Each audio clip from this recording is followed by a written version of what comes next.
Step దాటారండి. ఇప్పుడు కొంతమంది ఏంటంటే, చచ్చాక తెలుస్తదిలే అప్పుడు దేవుడు నిన్ను నరకంలో ఏస్తాడు అప్పుడు తెలుస్తదనేవాళ్ళు. ఇప్పుడు కొంతలో కొంత నయం. చచ్చాక గాదులే ముసలోడయ్యాక తెలుస్తది.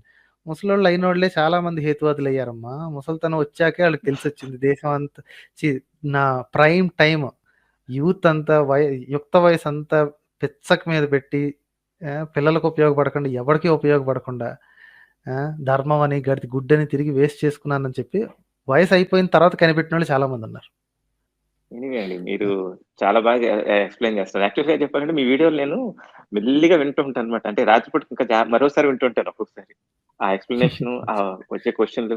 కాకపోతే ఇప్పుడు కొత్తగా వచ్చేవాళ్ళు నాకెందుకో మీతో విభేదించడానికి ఎక్కువ మంది రావడం లేదండి. అది కొంచెం మరి మీతో మాట్లాడలేకపోతున్నారనో ఏమో మరి.